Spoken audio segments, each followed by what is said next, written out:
Hallelujah. तो आइए आज के वचन में चले और पवित्र शास्त्र बाइबल से हम आज का संदेश सुने। आज मैं आपको शादी के लिए सलाह, आज का विषय मेरा है शादी के लिए सलाह। तो विवाह या शादी एक व्यक्ति के जीवन में बहुत मुख्य होती है। एक शादी जो है एक व्यक्ति के जीवन में बहुत मुख्य होती है और इस शादी के लिए एक लड़का एक लड़की बहुत सारी तैयारियां करते हैं। आपने कभी सोचा कि इतनी तैयारियां वो क्यों करते हैं? मैं सोच रहा था तो मेरे जहन में, मेरे मन में कुछ बातें आई। अरे जब हम पैदा होते हैं उस समय पर हमें पता नहीं होता कौन कौन आया, कौन कौन खुश हुआ, क्या क्या तोहफे मिले। उस समय हमें वहां कुछ पता नहीं होता। जब हम मरते हैं, मरने के समय भी हमें पता नहीं होता कि कौन कौन आया, कौन कौन रोया, कौन दुखी है। जो हमारे लोग दुखी है, जो हमारे से जो लोग नाराज थे, क्या वो लोग वहां पहुंचे कि नहीं पहुंचे, हमें उस समय भी कुछ पता नहीं होता। लेकिन शादी एक ऐसा प्रोग्राम है जिसमें हम सब कुछ देख सकते हैं।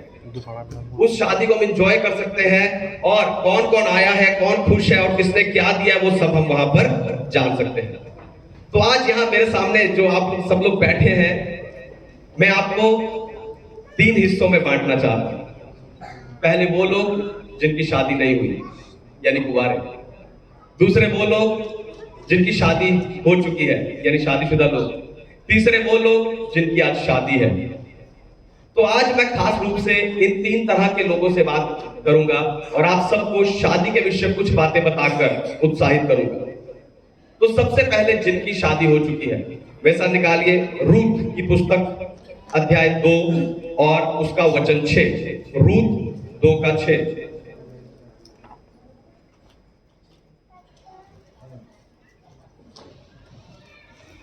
जो सेवक लवने वालों के ऊपर ठहराया गया था, उसने उत्तर दिया, वह मोआबनी कन्या है जो नोआमी के संग मोआब देश से लौट आई है। तो जो कुंवारे हैं, आज मैं उन्हें रूत ढूंढना सिखाना चाहता हूं। नोआमी का पति और उसके दोनों बेटे मर गए और नोआमी वापस अपने देश बेहतलम जा रही थी और उसने अपनी दोनों बहुओं से कहा कि तुम अपने अपने घर लौट जाओ क्योंकि अब मेरे पास कोई और दूसरा पुत्र नहीं है। लेकिन जो रूत है उसने अपनी सास का साथ नहीं छोड़ा और वो अपनी सास के साथ उसके शहर बेहतलम में आई। बेहतलम में आकर वो एक खेत में जहां पर कुछ लोग लवने कर रहे थे, है ना, कटाई कर रहे थे, उसके पीछे रूत जो है चुनने लगी, बिनने लगी। तभी उस खेत का मालिक बोझ वहां पर आता है और वो आकर उसको वहां पर बिनते हुए देखता है और जो लवने वालों के ऊपर प्रधान ठहरा है उसको बुलाकर पूछता है, ये स्त्री कौन है? वो प्रधान बताता है कि ये जो स्त्री है, ये जो नोआमी की बहू है जो वापस यहां पर लौट आई है। तब बोआज उसको बुलाकर, रूत को बुलाकर बोलता है कि तू आज से कहीं नहीं जाना, इसी खेत में आकर यहीं पर आकर बिनना करना। ये सुनकर रूत जो है बोझ के आगे झुक जाती, उसके पांव पर झुक जाती है। असल में जो रूत है वो बोझ को अपने आप को छूने नहीं देना चाहती। हालेलुया। वो अपने आप को बोझ को छूने देना नहीं चाहती। बोझ ने कहा, मैं जानता हूं कि तू अपनी सास के साथ वचनबद्ध रही है। आपको बताऊं, वचनबद्धता या वफादारी तब नजर नहीं आती जब आपके सामने कोई ऑप्शन या कोई विकल्प हो, पर वफादारी उस समय नजर आती है जब आपके सामने विकल्प तो है, आपके सामने ऑप्शन तो है, तो भी आप सही करते हैं। हालेलुया।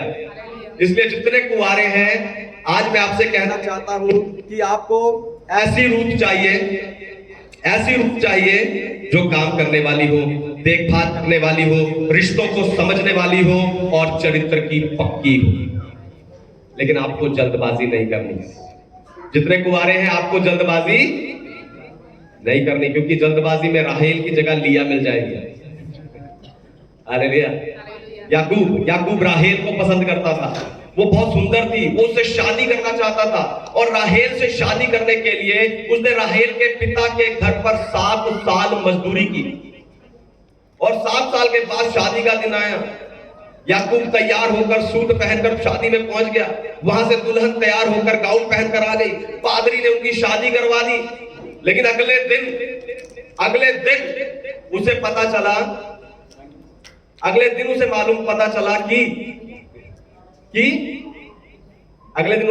कि ये कौन है?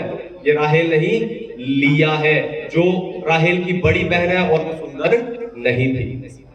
Hallelujah, hallelujah. इसलिए परमेश्वर के समय का इंतजार कीजिए, जल्दबाजी मत कीजिए। जिनकी शादी हो चुकी है, अब मैं उनसे बात करना चाहता हूं जिनकी शादी हो चुकी है। जिनकी शादी हो चुकी है, पढ़िए मत्ती रचित सुसमाचार और 19 अध्याय 5 और 6 वचन। मत्ती का सुसमाचार 19 अध्याय 5 और 6 वचन। मत्ती का सुसमाचार 19 अध्याय 5 और 6 वचन। इस कारण मनुष्य अपने माता पिता से अलग होकर अपनी पत्नी के साथ रहेगा और वो दोनों एक तन होंगे। अतः वे अब 2 नहीं परंतु एक तन है। इसलिए जिसे परमेश्वर ने जोड़ा है उसे मनुष्य अलग ना करे। तो जिनकी शादी हो चुकी है, आपको बताऊं शादी के बारे में जितनी कहावतें हैं ये सब उन्होंने बनाई हैं जिनकी शादी हो चुकी है। जिसका जैसा अनुभव रहा उसने वैसी एक परिभाषा बना दी। कुछ लोग कहते हैं कि शादी एक लड्डू है जिसे खाने वाला और ना खाने वाला दोनों पछताते हैं। कुछ लोग कहते हैं शादी एक क्रूस है जिसे उठाना ही पड़ेगा। कुछ लोग कहते हैं शादी एक रिश्ता है। जितने शादीशुदा आप लोग बैठे हैं, मेरा विश्वास है कि आपने भी अपने अनुभव के आधार पर कोई ना कोई परिभाषा जरूर बनाई होगी। पर आपको बताऊं, बाइबल शादी के विषय में क्या परिभाषित करती है? वाचा। बाइबल शादी को क्या कहती है? वाचा परिभाषित करती है। क्यों? शादी के समय आपने समझौता नहीं किया, पर आपने परम प्रधान परमेश्वर के सामने वाचा बांधी है जो अटल है, जो अटल है।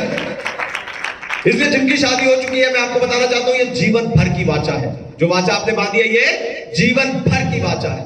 याद कीजिए, शादी के समय आपने परमेश्वर के सामने यीशु के नाम से वाचा बांधी थी। वायदा किया था कि जब तक मृत्यु मुझे और तुझे अलग ना करे तब तक मैं तुझे छोड़ूंगा नहीं। लेकिन इस दुनिया में, एक संसार में हमारे पास एक ऑप्शन है, एक विकल्प है, तलाक। और किसी ने यीशु मसीह से भी आकर कहा, यीशु, मूसा ने भी तो आज्ञा दिया कि तलाक ले सकते हैं। यीशु मसीह ने उत्तर दिया कि मूसा ने तुम्हारे मन की कठोरता के कारण ऐसा कहा था। तुम्हारे मन की कठोरता के कारण ऐसा कहा था। शादी जीवन भर का वादा है जिसे आपने अपने मुंह से अंगीकार करके स्वीकार किया था। हाँ, लेकिन यीशु मसीह ने बाद में कहा कि अगर कोई व्यभिचार में पकड़ा जाए तो आप उसे छोड़ सकते हैं। तो दूसरा, शादी एक साझी पहचान है। जिनकी शादी हो चुकी, मैं आपको बताना चाहता हूं, शादी एक साझी पहचान है। शादी में 2 लोग एक हो जाते हैं। शादी में 2 लोग एक हो जाते हैं। अब ना पुरुष सिर्फ अपने लिए जीता है और ना स्त्री अपने लिए। वो 2 अलग अलग व्यक्ति हैं, लेकिन बाइबल उन्हें एक पहचान देती है। हालेलुया। वो 2 अलग हमें नजर आएंगे, लेकिन बाइबल उन्हें एक पहचान देती है। जैसे कलीसिया मसीह के साथ एक हो जाती है, वैसे ही स्त्री और पुरुष दोनों एक हो जाते हैं। तीसरी बात, जिनकी शादी हो चुकी है, ये एक खास रिश्ता है। जिनकी शादी हो चुकी है, ये एक खास रिश्ता है। तो शादी के समय जब वाचा बांधी जाती है तो पुरुष और स्त्री आपस में दोनों पूर्ण विश्वास योग्यता की मांग करते हैं। 7वीं आज्ञा है कि तू व्यभिचार ना करना। और परमेश्वर चाहते हैं कि शादी का बिछौना निष्कलंक रहे। कुंवारों, परमेश्वर चाहते हैं, जिनकी शादी हो चुकी है, दोनों परमेश्वर चाहते हैं कि शादी का बिछौना निष्कलंक रहे, क्योंकि ये एक सच्चा रिश्ता होना चाहिए। Hallelujah, hallelujah. अब तीसरी बात जो मैं आपको बताना चाहता हूं, जिनकी शादी हो रही है। तो जिनकी शादी हो रही है, यानी बहन नीरज और भाई जमनप्रीत सिंह की आज यहाँ शादी है। तो आज इनकी शादी पर मैं इन्हें परमेश्वर की ओर से कुछ बातें बताना चाहता हूं। पहली बात, प्रेम बिना शर्त का होना चाहिए। प्रेम बिना शर्त का होना चाहिए। पढ़िए पहला यूहन्ना अध्याय 4:19, फर्स्ट जॉन चैप्टर 4:19। हम इसलिए प्रेम करते हैं कि पहले उसने हमसे प्रेम किया। तो हम परमेश्वर से इसलिए प्रेम करते हैं क्योंकि परमेश्वर ने पहले हमसे प्रेम किया। हमारे लिए परमेश्वर के प्रेम को हम उसके बेटे प्रभु यीशु को हमारे लिए भेज देने में देखते हैं। इससे पहले कि हम परमेश्वर को कहते कि परमेश्वर मैं तुझसे प्यार करता हूं, इससे पहले कि हम परमेश्वर को है ना कहते कि हम तुझसे प्यार करते हैं या उसके प्रेम का प्रत्युत्तर देते, उससे पहले परमेश्वर ने बिना शर्त के अपने इकलौते बेटे प्रभु यीशु मसीह को मेरे और आपके उद्धार के लिए भेज दिया। आप दोनों को बताऊं, ये बिना शर्त का प्रेम ही आपकी शादी को सफल बना सकता है। कई लोग लंबे समय से अपने जीवन साथी के बदलने का इंतजार करते हैं कि वो बदल जाएगा बदल जाएगा बदल जाएगा। पर आपको बताऊं, जो लोग इंतजार कर रहे हैं, आपको मैं बताना चाहता हूं कि उन्हें प्रेम बदल सकता है। जब वो व्यक्ति जानेगा कि उसे बिना शर्त के प्रेम किया जा रहा है, तो वो व्यक्ति जरूर बदल जाएगा। दूसरी बात जो मैं आप दोनों को बताना चाहता हूं वो है प्रेम क्षमाशील है। पढ़िए पहला कुरिन्थियों अध्याय 13:5, फर्स्ट कुरिन्थियंस चैप्टर 13 वर्स 5। वह अनरीति नहीं चलता और अपनी भलाई नहीं चाहता, जुझलाता नहीं, बुरा नहीं मानता। तो जो बात आपकी शादी को अंत तक बनाए रखेगा वो है क्षमा मांगना और क्षमा करने की इच्छा। गलतियों का हिसाब रखना आसान है। आप गलतियों की या कमियों की लिस्ट लेकर घूम सकते हैं, लेकिन क्षमाशील प्रेम गलतियों का हिसाब नहीं रखता पर क्षमा करता है। हालेलुया। क्योंकि यीशु ने भी यही किया था। और सूर्यास्त होने से पहले, बाइबल कहती है सूर्यास्त होने से पहले आपका क्रोध चला जाना चाहिए, आपका गुस्सा ठंडा हो जाना चाहिए, ताकि आप शादी के जीवन का आनंद ले सके। तीसरी बात जो मैं आपको बताना चाहता हूं, तीसरी और आखिरी, वो है प्रेम बलिदान है। क्षमा करने का क्या अर्थ है? क्षमा करने का अर्थ है कि जो दर्द, जो तकलीफ आपको हुई है, आप उसे अपने अंदर सोख कर सामने वाले को आजाद कर देते हैं। दोबारा सुनिए, ध्यान से सुनिए। क्षमा का क्या अर्थ है? क्षमा का अर्थ है कि जो दर्द, जो तकलीफ आपके अंदर हुई है, उसे आप अपने अंदर ही सोख लेते हैं और सामने वाले को उस दर्द से आजाद कर देते हैं। अब आगे जब आपका निकाह पढ़ा जाएगा, आपसे पूछा जाएगा कि क्या आप जीवन की हर परिस्थिति में, हर हालातों में एक दूसरे का साथ देंगे? आपका जवाब हाँ होगा। लेकिन मैं आपको बताना चाहता हूं, ये जो हाँ है या ये जो वायदा है, ये सिर्फ आज के लिए नहीं होना चाहिए, पर आपके पूरे जीवन के लिए होना चाहिए कि आप इस वायदे को पूरे जीवन आप इसे रखें। किसी ने कहा कि प्रेम शादी को जिंदा रखता है, पर आपको बताऊं ऐसा नहीं है, क्योंकि शादी प्रेम को जिंदा रखती है। अगर आप दोनों के अंदर यह इच्छा है कि जो वायदे आज आप करेंगे उसे पूरा जीवन आप निभाएंगे, इस इच्छा अगर आपके अंदर है, ये इच्छा अगर आपके अंदर है, तो आपके अंदर प्रेम बना रहेगा। वो प्रेम जीवन भर बना रहेगा। हो सकता है जीवन में परिस्थितियां ऐसी भी आ जाए कि आपके अंदर इच्छा हो इन वायदों को पूरा करने की, लेकिन ना कर पाए। उस समय परमेश्वर आपकी मदद करेंगे और यही होगा बलिदान वाला प्रेम। यही यीशु ने मेरे और आपके लिए किया। यही यीशु ने मेरे और आपके लिए किया, क्रूस पर दोनों बाहें फैलाते हुए। परमेश्वर ने मानव जाति के उद्धार का जो वायदा किया था, उस वायदे को पूरा करने के लिए यीशु ने हमारे लिए, हमारे पापों के लिए क्रूस पर अपना लहू बहा दिया और हमें उद्धार और अनंत जीवन दे दिया। आज यहां बैठे आप सबसे मैं कहना चाहता हूं, अगर आज यहां कोई है जिसने अभी तक प्रभु यीशु मसीह को अपना मुक्तिदाता स्वीकार नहीं किया, तो आज मैं आपसे कहना चाहता हूं कि आज ही प्रभु यीशु को अपना उद्धारकर्ता स्वीकार कीजिए। क्योंकि ये जो शादी आज हम देख रहे हैं, इसके बाद एक और शादी होने वाली है। यीशु मसीह प्रधान ललकार के साथ जो है बादलों पर आएगा और अपनी दुल्हन यानी कलीसिया को अपने साथ ले जाएगा। उस शादी के लिए मुझे और आपको तैयार होना है। आज उस शादी के लिए मैं आपको आमंत्रित करता हूं। आज आप इन जैमरप्रीत और नीरज की शादी में आए हैं, लेकिन मैं आपको आज उस शादी के लिए आमंत्रित करता हूं जो सदा की है, जो आपको सदा का जीवन देगी। आइए अपने आप को परमेश्वर के हाथों में दे दीजिए।